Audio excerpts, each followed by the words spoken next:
end to Luella's annoying laughter. But the girl still remained rooted in the middle of the aisle. "Shouldn't we wait for the conductor?" Repeatedly during the journey, Luella had batted her eyelashes and made frivolous requests of the portly conductor.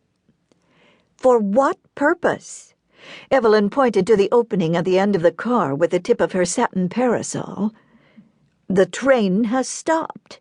We've reached our destination. We can leave the car without the conductor's approval. Now, go!"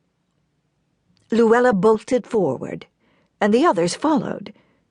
Tressa's dry tongue stuck to the roof of her mouth, and she kept her eyes on the curled-by-nature ringlets cascading from beneath the rolled brim of Evelyn's satin hat. Evelyn's fashionable cinnamon-colored gown provided a perfect backdrop for her shining golden locks. The obvious quality and stylish cut of the dress reminded Tressa of the world she'd left behind, a world in which she was no longer welcome. "Tressa, no man of breeding will wed a dowryless woman.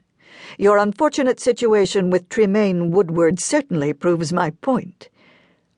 Aunt Gretchen's emotionless voice echoed in Tressa's memory. "This herdsman's school in Kansas offers you an opportunity to gain a husband and enjoy a life of family, if not of leisure." Her aunt had shrugged, fanning herself with a printed advertisement that sealed Tressa's fate. "Second best, perhaps, but a second-best chance is better than no chance at all." Homesickness swelled, but not for Aunt Gretchen and Uncle Leo's grand estate. Tressa longed to return to Evans Glen, her childhood home with Papa and Mama and... Giving herself a shake, she dispelled the desire. One could not live in the past. She must march into the future, no matter how bleak it appeared. So she squared her shoulders and followed Evelyn onto the passenger car's small iron landing. A fierce blast of wind stole her breath and lifted the straw skimmer from her head. She dropped her bag and reached for the hat, but the lightweight piece of millinery sailed over the heads of the girls standing at the base of the platform. A thick strand of hair whipped loose from her simple bun, effectively shielding her eyes. Dizziness assailed her. She groped for the handrail, but her fingers closed over air. Plunging forward, she landed hard against Evelyn's back. Squeals erupted as Evelyn tumbled into the group, and, like a row of dominoes, the girls fell into a heap on the dusty street, with Tressa on top. The men on the porch roared, pointing and slapping their thighs in amusement. "Tressa!"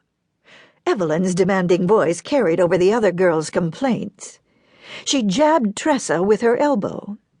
"Get off of me, you bumbling idiot!"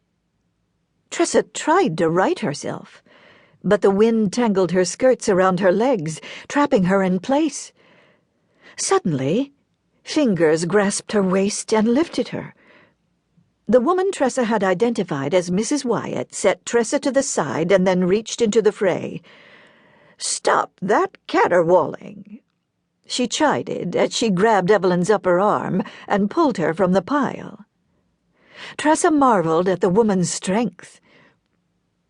"Ah, Aunt Hattie, are these the hardy farm wives you promised us? Look more like wilting daisies to me," one man called. The others clapped him on the back, their laughter boisterous. Tressa staggered over to retrieve her abandoned bag, her face burning with humiliation as the men continued to hurl insults. Mrs. Wyatt assisted Luella to her feet and spun to face the raucous men. "What are these girls supposed to think about our town with you carrying on like banshees?" She plunked her fists on her hips and sent a glare across the small crowd. "Gage Hammond, you the leader of this sorry bunch?" A young man with a cocky grin stepped forward. He yanked his hat from his head, revealing thick black curls. "Yes'm, Aunt Hattie?"